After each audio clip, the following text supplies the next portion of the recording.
Somerset is committed to developing and delivering high quality retirement living for our growing elderly population, and an effective, efficient, predictable and robust fast track system is essential for us to achieve that.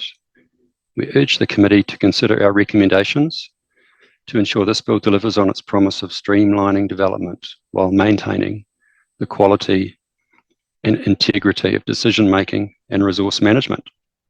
So thank you for your time, and I welcome any questions. Thank you very much, Aaron. Some interesting insights there and into obviously retirement villages. Look, I might take the opportunity to ask the first question here. Could you give some examples perhaps of retirement villages, where they have taken a very long time through the process, and perhaps some projects that you maybe got the vision to build right now that you see as tough because you've got the challenges of the resource management system?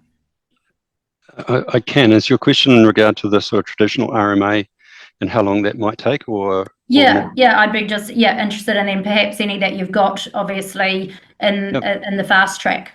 Yep. So we've just opened a big village in St John's, Auckland. It's about $450 million project that took 10 years from the point of acquisition to opening the village.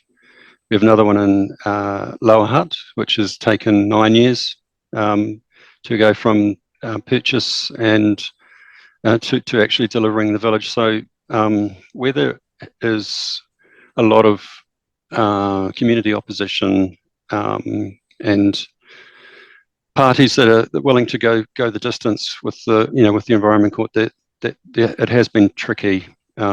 We used the COVID-19 Act on 3 village developments. That was a real step forward, but progressively they did start reverting more to type in terms of the panel's behaviour and the quantum of information they needed, the quality of the panelists. So I personally think this Fast Track Approvals Act does deal with many of the issues that we're starting to creep in, if you like. And hold sort of, we've got one project in the FTAA Schedule 2, but we haven't gone through the full Fast Track Approvals Act process yet.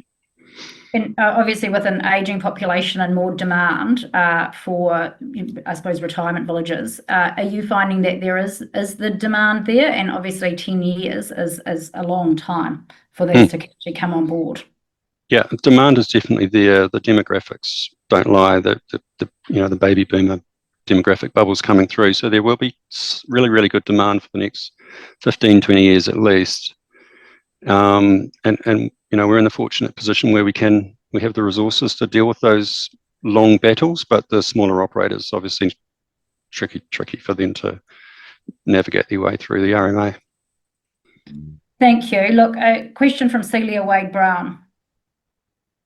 Good afternoon. Thank you for coming and giving us your viewpoints. I was just interested in your quite strong insistence that retirement villages are well placed in greenfields developments.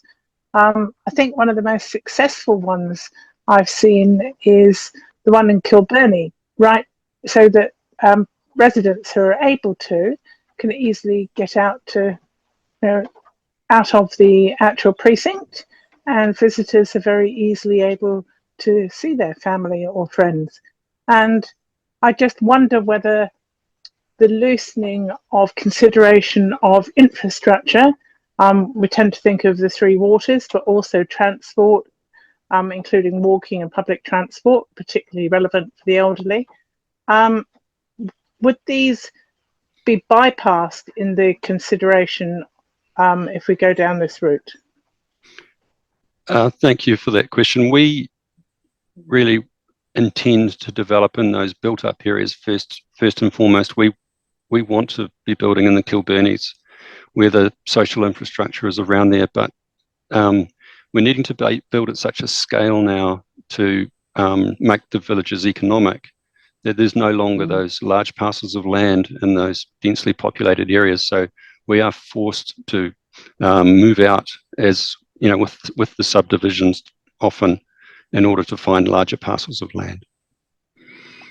Look, thank you very much, Aaron. We have met time this afternoon. Really interesting submission, so thank you. Thank you.